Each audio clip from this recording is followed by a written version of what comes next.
Hello everyone, I'm Forrest McFreelava, and this is Speedplay France and Hearts of Iron 4, number 4. We left off with just an absurdly large number of our military forces in Africa doing absolutely nothing for the war effort. We've won the war in Africa, they're doing no good there. We're also defending the French mainland for the first time in the war. German forces are actually attacking the French state directly. In Belgium and the Netherlands, the situation, while not dire, is definitely deteriorating. A good portion of our armored and motorized units are on their way up to the front to hopefully stabilize things. Finland joined the Allies and is being attacked by the Soviet Union, potentially bringing the Soviet Union into war with the Allies in general.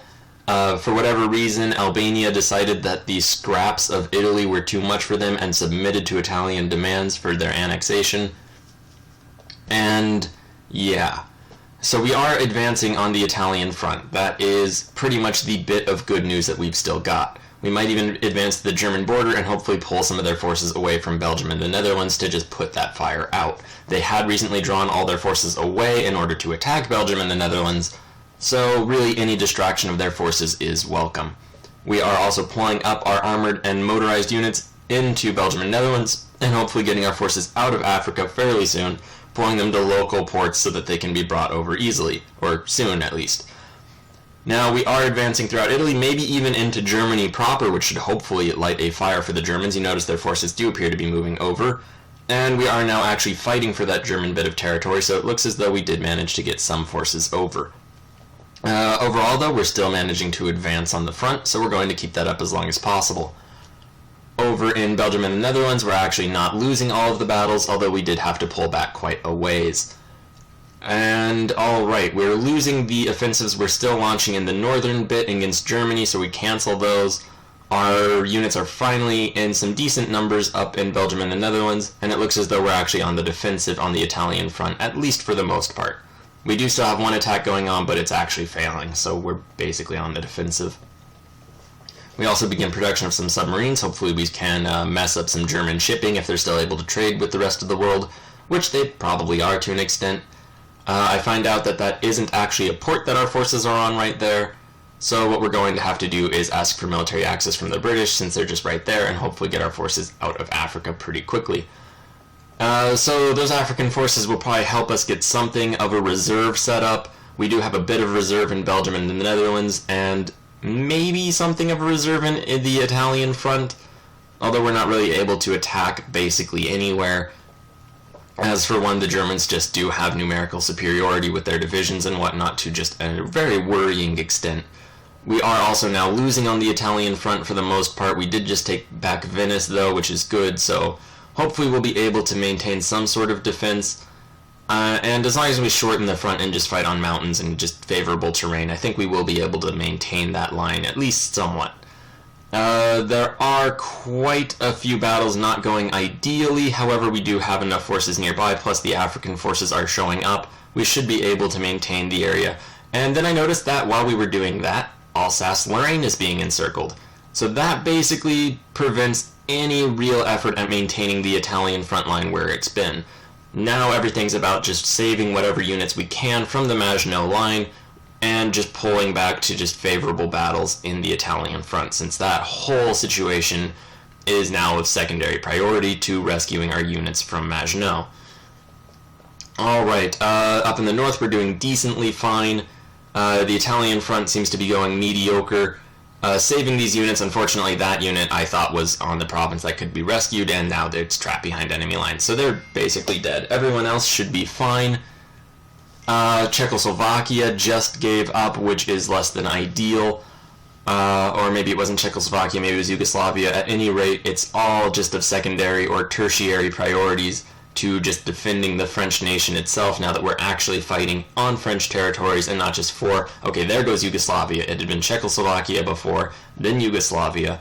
Things are deteriorating to, well, they're deteriorating. There's no getting around that. We pull our forces back to hopefully set up a new defensive line. We're trying to launch a single small offensive. Unfortunately, we got overran because there were no units behind the line waiting, so now German panzers are pressing into Italy.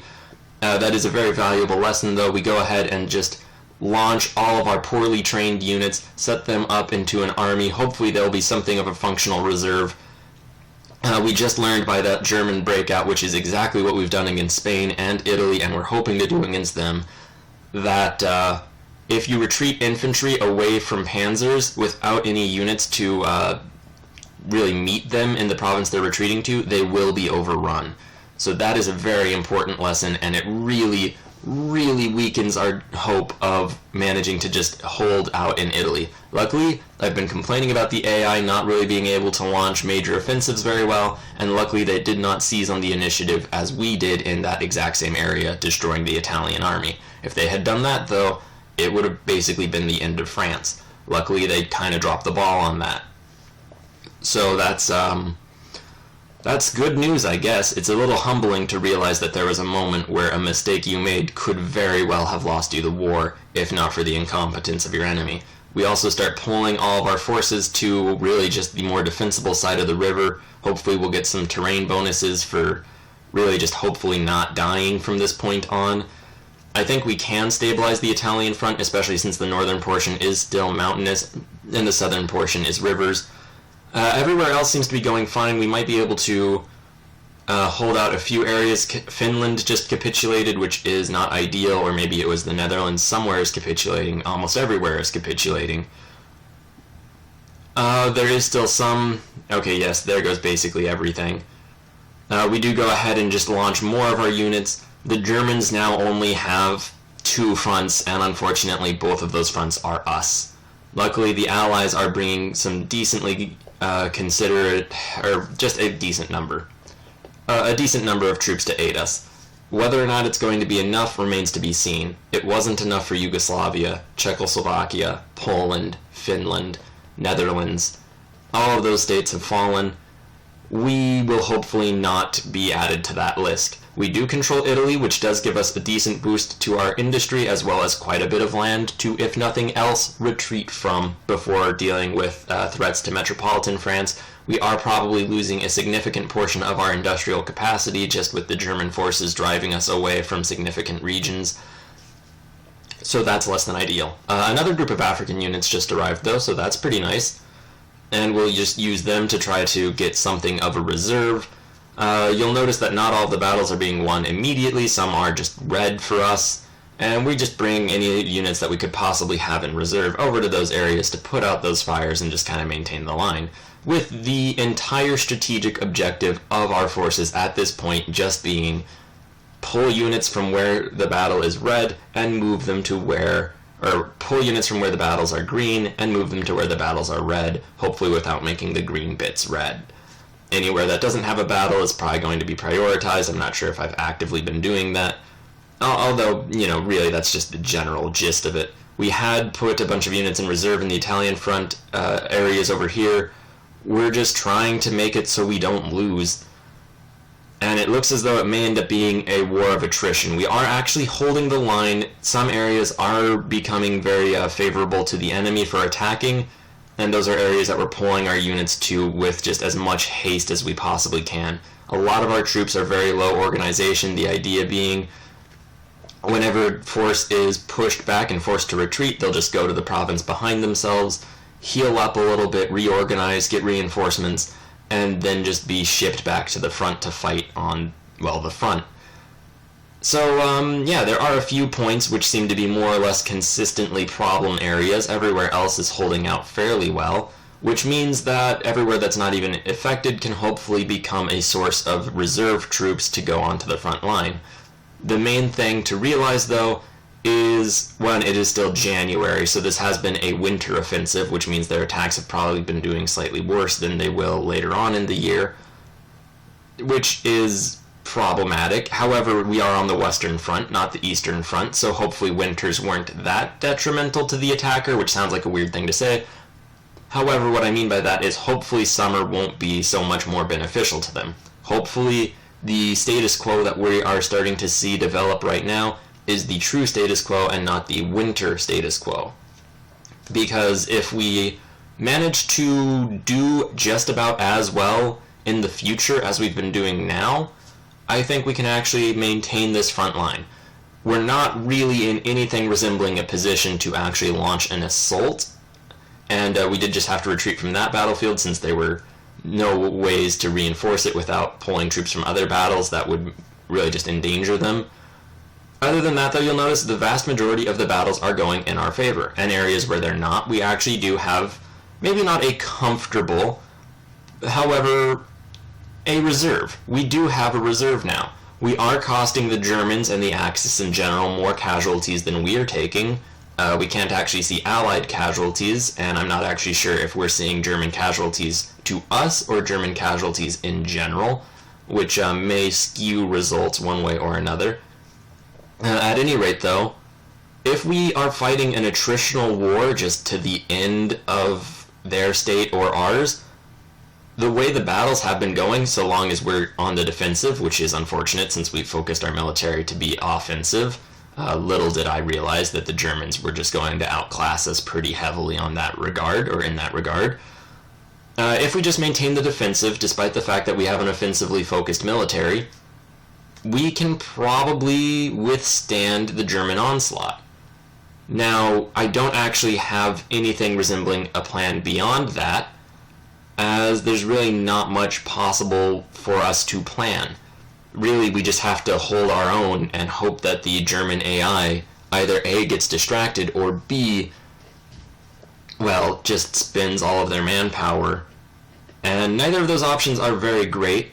We do go ahead and just start producing, I believe that is serial or parallel. Parallel. We are producing in parallel as many infantry units as we already have supplies for. Hopefully, since we do have something of a reserve, we won't need to just immediately deploy them green, and we'll actually get them up to trained. That would be ideal. Who's really to say if that's going to happen or not? At any rate, though, the front line is actually more or less stabilizing. It looks as though all the battles which are occurring aren't actually just devastating us to the extent that we have to actively fight. You'll notice that none of the AI, or none of the armies are led by AI. We have taken manual control over the entire thing. I believe that will cause our forces to fight slightly poorly. However, events are going on where the Axis are going into the Balkans a bit. At this point, I'm not really too worried about that. I don't think them getting Bulgaria, which seems to be the direction that's going, will really affect the war very much, especially now that we do have something of a comfortable reserve. We are defending ourselves. The fires seem to be more or less out. We even change our laws so that our industry will be hopefully better able to be utilized. We don't have all that much in the way of manpower, so we're probably going to stop doing national foci and instead just gather up our political power to get a more, demanding conscription law. At any rate, though, we're probably going to stop right now, right here, with the fires more or less put out. You'll see we've gained 126,000 casualties, the Germans a bit over 300,000, the Hungarians have doubled to 347,000, the Italians even are losing troops. If we can maintain this level of, kills to death, we will probably be able to bleed the Axis white. Thank you very much for watching. Please like, share, and subscribe. Have a great day. The war will continue tomorrow.